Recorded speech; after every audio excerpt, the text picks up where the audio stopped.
The rook went clack. Gerald had won for the 5th time. That's another victory. Perhaps you should stop soon. I might just bet you 100 gold against having your daughter for the night, he joked. Deal, said the scraggly man with his black, greasy hair pushed over the top of his balding head. This man must have gotten some unnatural thrill out of gambling, because it made no sense to keep playing batted chess as he was. Gerald was startled. He had tried to say something insane to get the man to stop. Maybe if he taunted him harder, he would leave. Well, as long as you don't mind helping her raise a bastard, he said, slyly, with an evil smirk on his face. He remembered how people crumbled before his sister when she would taunt them, so he sat in the same manner, finger on his forehead, leaning in his chair. I'll win this time. I'll get the 100 gold. I'll get lucky this time. The man was fidgeting, twiddling his thumbs. This isn't a game of luck, you moron. This is strategy and skill. That's why you lost 5 times. Taunting wasn't working, so maybe intimidation would. He didn't want to take this man's daughter to bed. At first, he didn't even know there was a daughter, and he shuddered to imagine her appearance from the looks of her greasy, gangly father. If you lose, I'm going to your daughter. Is that what you want? You want me to take your daughter's maidenhood? The man began to cry. No. Gade was sitting at a table across from Gerald, and he was silently chuckling, holding his belly and rocking back and forth. But I'm going to win. I'll get that 100 gold. The man's impudence and foolishness made Gerald angry. Fine then, get your pieces up. Gerald took one of the man's pawns, then a knight, then another pawn. Part of him wanted to just let the man win, but something inside him, some instinct, saw every mistake the man made and forced him to take advantage. It lasted less than 3 minutes. The rook went clack. Checkmate. Go get your daughter. Now. Anxiety took him. Why am I doing this? I need to stop it right now. But he didn't. The man came back with his daughter, and he was crying, apologizing to her and murmuring. His daughter was thin like her father, flat-chested but not ugly, and her hair was clean. She was clearly older than Gerald, but not by much. Her fair skin was speckled with freckles, and she constantly pushed her long raven-wing black hair out of her face. Come now, you're coming with me to my room. Why? Just stop. Tell her she can go. Do it. Do it now. But he didn't. The girl gently came over to him, and he took her by the arm, exaggeratedly, but not roughly, and led her upstairs of the inn. The girl stammered. I'm not sure what my father has gotten himself into again, but I swear, we can pay it back. I swear, we have... Shh. It's okay. He stood across the room with his hand raised to quiet her. I'm not going to do anything. I was trying to get your father to stop playing with me, and things got out of hand. I'm sorry for any fear I might have caused you. The girl was looking around the room, and she seemed to have spotted something. Something made her smile. If you would, please sleep here tonight. I'll sleep on the floor. I seem to have gotten myself in too deep to back out now. Are you the prince?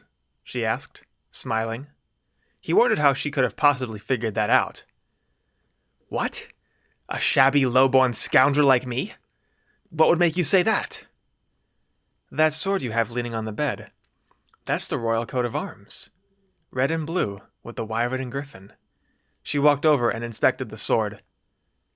I'm right, aren't I? This girl was no ordinary commoner. No one had recognized him by his sword before. You have the brown hair and sunburst eyes, too. Orange to blue, but from afar appears green. You're the prince! I'm going to be bedded by the prince? She almost seemed excited. Gerald slightly panicked. Okay, yes, I'm the prince, but I won't force you to bed me. He hadn't bedded anyone before, so even if he was going to, he had no idea what to do. The girl sat on the bed, hands on her lap. Oh, you won't be forcing me.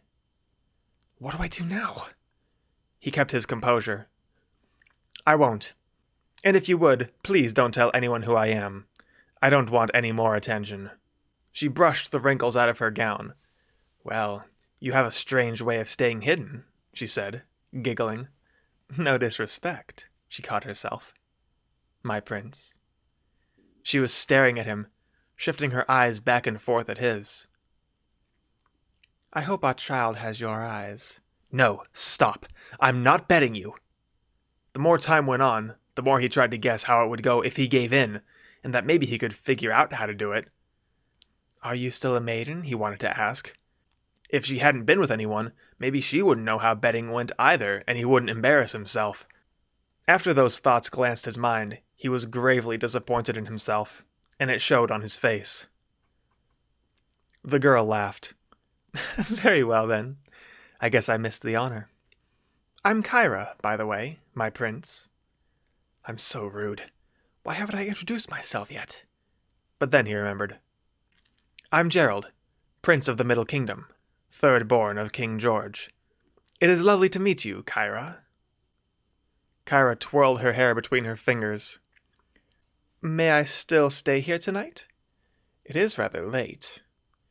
She didn't speak like the other hicks here in Valorhold. They would have spoken like they had never read a book, which most of them never had. Mayhaps I be able to stay with ye, is what he would expect. But she was well-spoken, clever, and though she wasn't beautiful, she wasn't ugly. Yes, of course, he said, glancing away from her. I will sleep on the floor. She rubbed her hands back and forth on the bed. But I don't want you to sleep on the floor. I can't let my prince sleep on the floor. I want you up here with me. He blushed. I already told you, I'm not betting you. You don't have to. Just let me sleep next to you, if it pleases you. He didn't see what was wrong with that. They wouldn't be betting each other, just sleeping with each other.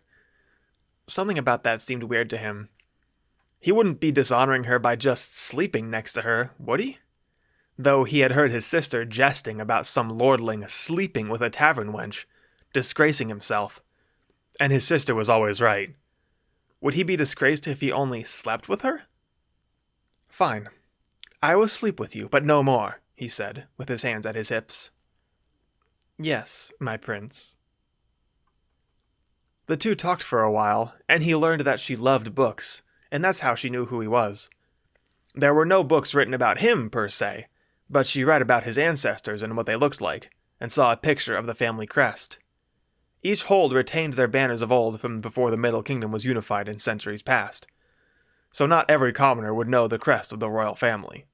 She didn't want to talk about her father whenever he asked, so he stopped after the third time.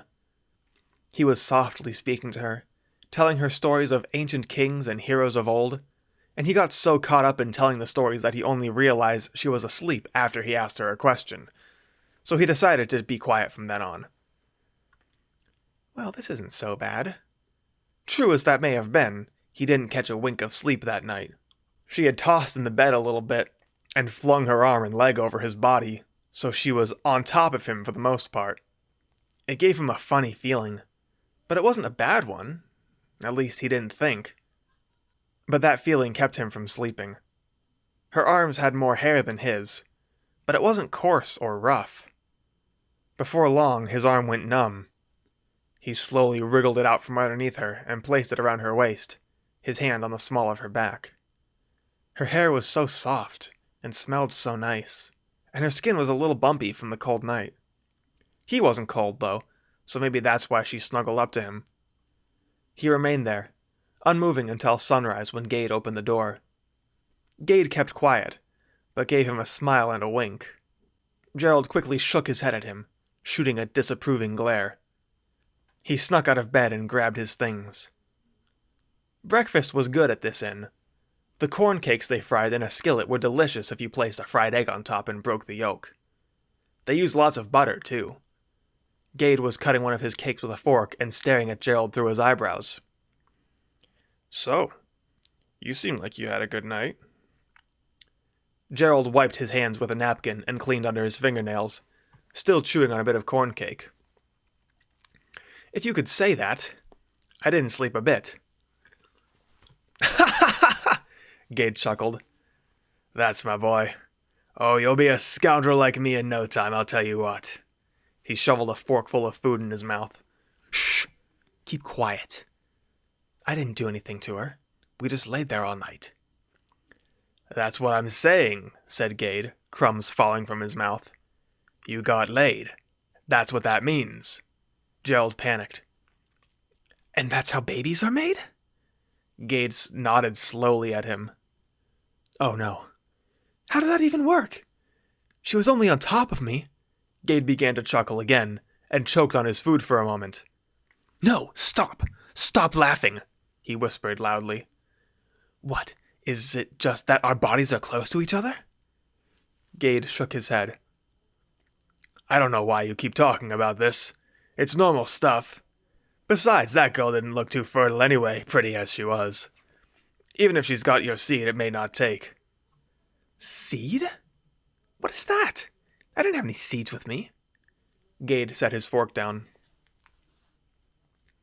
Was that your first time? He said, mockingly. Gerald remained quiet. Aren't you supposed to be smart or something? Okay. So you went to your room. You took your clothes off.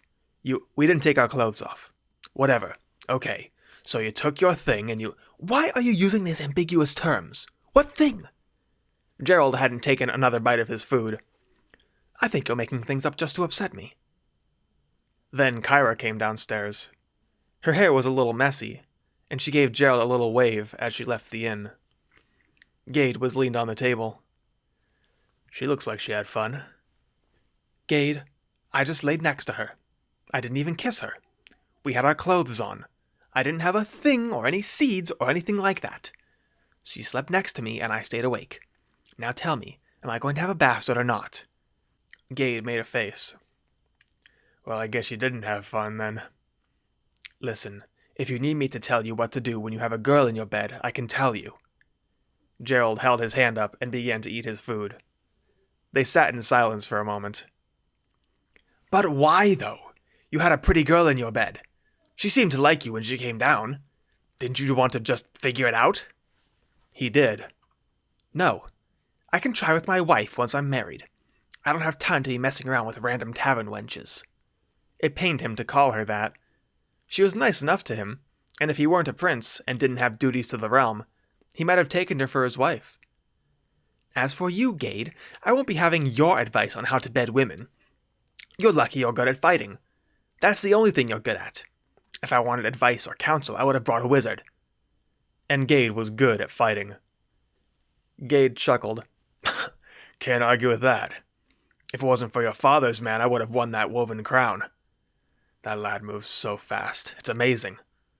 What's his name? Jason? Gerald had a hunk of cake at the end of his fork. He is Sir Jacob, Knight of Night, who slew 200 men in a single night. Gerald put the fork in his mouth. He wasn't a common scoundrel like Gade who talked with his mouth full. Well, that's just not fair. How can anyone beat a guy like that? That would make anyone want to quit before they start, Gade said, looking sad. Gade had made it to the third round when he had the misfortune of fighting Sir Jacob. Though he lost, he had lasted longer than any other man had during the entire tournament. He had bracers of iron that he used for parrying, and light leather.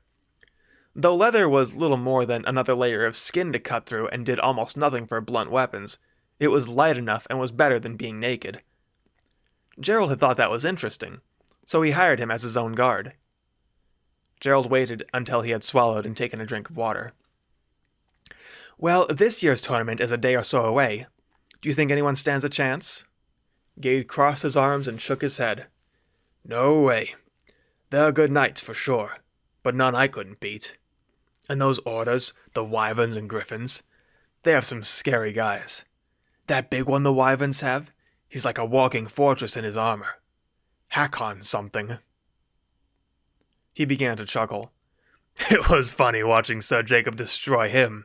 He squashed everyone else, but it looked at times like Sir Jacob was overpowering him. Gerald took a sip of water. No, he was keeping him off balance. Hakon must weigh 30 stone in his armor, and Sir Jacob half that. Probably less. Hakon did so well because he's scary. You could probably beat him if you had any wits. Yeah, probably. If I hadn't gotten eliminated so early on in the tournament, I would have been able to test him further. But that Sir Jacob is way stronger than he looks. I'd know. Gage shoved the last of his breakfast in his mouth. How about that badger? Remember him? The king had to stop the match. A griffin was bashing his head with a hammer and he didn't budge. Any other man would have died. No blood either. How about that? His shoulders made him as wide as he was tall. Strong guy, too. His arms were as big as his head. No armor, just that mail coif and greaves. Scary guy. And he was shouting about how his opponent had no chance, despite the beating he was taking. The more I think about it, the less I want to enter ever again. Gerald finished off the last of his egg. Yeah, Sock. He's from Badgerfell. They use warhammers like the ones they used in the mines they have, with that long spike at the end. Or pick, rather. I'm not sure whether or not it's true, but I heard they beat each other with clubs for fun. That's the trick about Eastern men. They have a high constitution and no dexterity. They swing their blades or axes like clubs to beat each other to death. If you can dodge, they're easy to beat. They think dodging is cheating. Oh, is that so? And how many tournaments have you won? Asked Gade before chugging his water. I've trained in fencing a small bit, but I'm just saying what I have observed over the years. Everyone has a weakness. Everyone. What's my weakness? You're stupid. Damn. And what's the Knight of Nights' weakness, just in case I decide to enter again? Gerald smirked. Poison is food. It was just then that he saw the women staring at him through the window.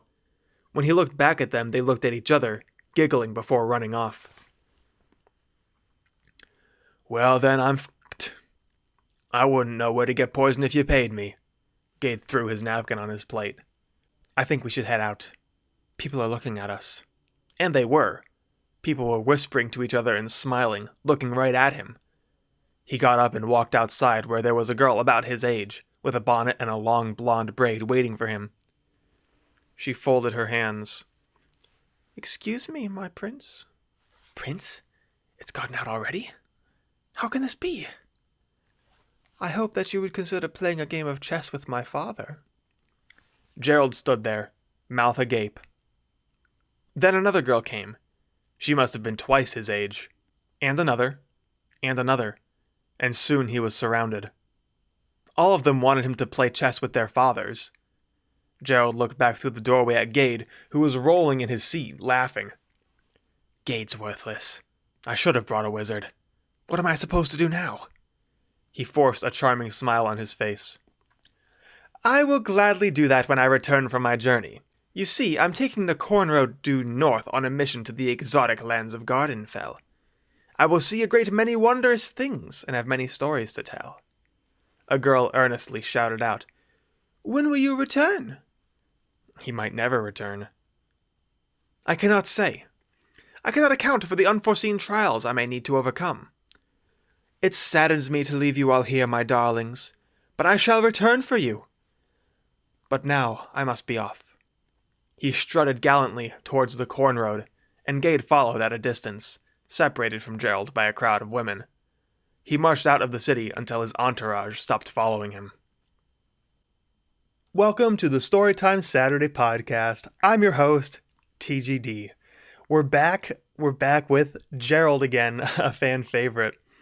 And he's staying the night at Valorhold, doing his usual thing, screwing around with the common folk, playing chess with them. And he ends up getting a little in over his head. He gets a little too confident with how he's, with the bets he's making. And he ends up getting himself into an awkward situation. So like always, we'll go over the writing aspect first. And, aside from the regular formatting things that I always talk about, there's something I want to point out specifically when he says he took her by the arm, exaggeratedly but not roughly. Boy, that adjective use is bad. That is bad adjective use. That does not flow at all. That is, I'm forcing that off my tongue to say that. Exaggeratedly, but not roughly. Adjective after adjective. Not good. Not adjective. What's the word? Adverb. The adverb. Oh my goodness. Adverb. Please forgive me. Terrible adverb usage. Have I been saying adjective continually? Those are adverbs. When you add "ly" to the end of something. Now let's talk about Gerald for a bit, because like I mentioned, he gets a bit in over his head here. He's kind of being a jerk to this guy. From his perspective, he's doing it to goad the man, like to demoralize him, to make him stop continuing to play against him. He just wants to get him to leave. And he's like, okay, well, how about I take your daughter for the night? So he's kind of being a douchebag. But that's because he doesn't expect the guy to bite. But the guy does bite. And we can even see from his internal monologue that Gerald really doesn't like the way that he's acting. But he can't seem to help himself. He's actually, once he starts acting that way, it's tough for him to get out of it, to shake himself out of acting that way. Gerald also, later on, in a roundabout way, says he's a virgin, and he didn't want to sleep with this girl because he doesn't know how. He doesn't know how to. So, he does have a bit of honor, we see, offering to sleep on the floor, so that's, he wouldn't dishonor this girl or whatever. But this incident with this girl may have desensitized him. So next time when something like this happens, maybe he'll be willing to go a little bit farther. He's dipped his toe in the water here. He's like, oh, that's not that bad. Maybe I'll stick a little bit, proverbially stick a little bit more in. And we'll see that later on in the book. Yeah, also take note of Gerald kind of not being able to help himself, being a jerk. Take note of that. Now, this Kyra girl is actually kind of interesting. She only shows up in this chapter. She's a one-off character, but she has potential to be an interesting character. I kind of gave her interesting stuff about her. Now, Gerald points out that she's more intelligent than one would expect from a commoner. She's well-read. She likes reading books. She's a student of history and like the metropolitan ways of the kingdom. So she's what's the word I'm looking for? I'm not sure what to call her. But she actually realizes once she's up there in the room of the inn that actually having a child with Gerald would definitely be a shortcut to the good life, since the moral code of the Middle Kingdom would dictate that he marry the mother of his child. He would sort of be coerced into doing that. So, yeah, it wouldn't... He was worried about having an illegitimate child, but it wouldn't end up being legitimate because he would have to end up having to marry her. So she knows that. She knows that she would get to live in the castle if that came to pass. And, as it happens, all of the rest of the women in town know that as well, once they find out who he is. So that's why he's bombarded at the end by a bunch of women at the end of the chapter. Now, Gade, we see a bit more from Gade. We see the sort of casual friendship, the fun friendship between Gade and Gerald here. Gerald is just poking fun at him without any fear. He's making fun of the prince of the kingdom, one of the most important people in the entire kingdom, and he's just poking at him and laughing at him. Gade openly admits to being a scoundrel. So we also learn the origin of their friendship in this chapter. Gerald saw Gade competing at the tournament against Sir Jacob, and even though he lost, he was, Gerald was so impressed with Gade's performance that he's like, I want that guy to be my personal guard. So he hired Gade, and now he's his personal guard. Now we put Jacob over. Again, we put Sir Jacob over by saying he beat Gade. But we also put Gade over by saying it was kind of close. Gade is a very good fighter, and he talks with Gerald about the tournament, and we'll be getting to the tournament in the upcoming weeks. Gade mentions that he says there's not a knight in the kingdom I couldn't beat, which is probably a bit of bravado, but he at least considers himself at least an equal to all of the knights of the kingdom, with the exception of Sir Jacob. And he's terrified of Sir Jacob after fighting him. He's like, yeah, one guy could beat 200 guys in one night? Why would anyone enter the tournament at that point?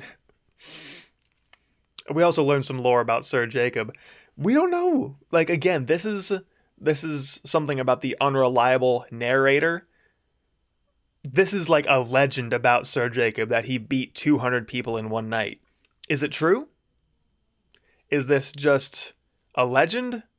Is this like people say Michael Phelps ate 14,000 calories a day and he's like, no man, I eat 6,000 calories a day. This is like a modern legend. We'll find out later. So about the tournament, he's talking about Gerald, and there's a little bit he's talking to Gerald about the tournament, and there's a bit of foreshadowing of the fighters we get to see. He makes fun of Gerald for armchair coaching the fights. Gerald is pretty confident in how he's like analyzing these fights. So there's this guy that Gerald is like coaching Gade how he could beat him, Hakon, who is a pretty big guy. But we'll talk about the fighters a little bit later. Gade does seem to have a bit of practical wisdom, some street smarts, if you would. He notes, among other things, he notes how the girl doesn't look fertile. And, what does a fertile person look like? I'm not going to explain that. I'll let you figure that out for yourself. So let's talk a little bit about these fighters that they talk about. The first one is Hakon. According to Gerald, Hakon weighs 30 stone in his armor. So that's 450 pounds. So Hakon is not a small man. Hakon is a big guy. And there's a man named Sock, who they mention, who was being hit in the head with a hammer. And he didn't even budge. And he wasn't wearing any armor. He was wearing nothing but a mail coif. And he was being hit in the head and wasn't bleeding, nothing, didn't take any damage. As a note, there's a bit of a D&D reference when Gerald says, that's the trick about Eastern men. They have a high constitution and no dexterity. So, of course, in Dungeons and Dragons, dexterity is one of your attributes, as well as constitution. So, a bit of a Dungeons and Dragons reference there. But this is a fairly straightforward chapter. There's really not too much for me to say about it. Now, Gerald calls virginity maidenhood. I think that's what it's called in Game of Thrones too, so that's just why I was calling it that. Like, oh, it's medieval, that's just what they said. He just can't say virgin, he just says maiden. Virginity is maidenhood or something. So yeah, that's what that's all about. And I don't like, this is a fairly straightforward chapter.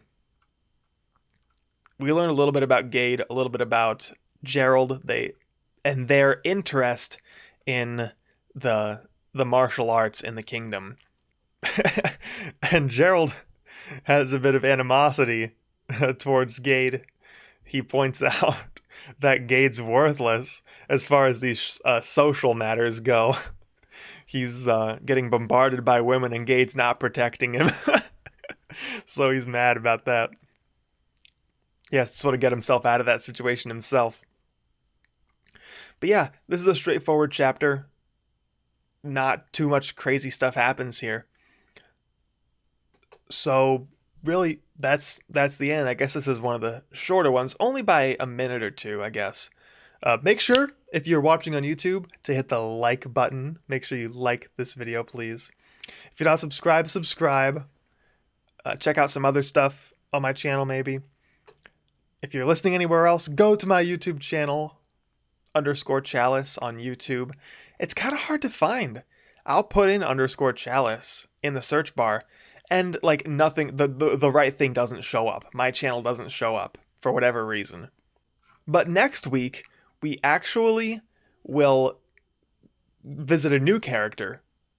A character that's kind of a side character, but I decided to give him his own point of view chapter. I'm not sure why I decided to give him his own point of view chapter. We'll talk about him more next week. It's the Lord Commander of the City Guard, Lord Commander Fari. I guess I wanted a point of view from like the law enforcement side to like talk about sort of the culture of the kingdom. So we'll do that next week. Come back next week, and Lord Commander Fari will be will be our point of view character. So come back and enjoy. Thanks for being with me on the Storytime Saturday podcast. It was great to have you.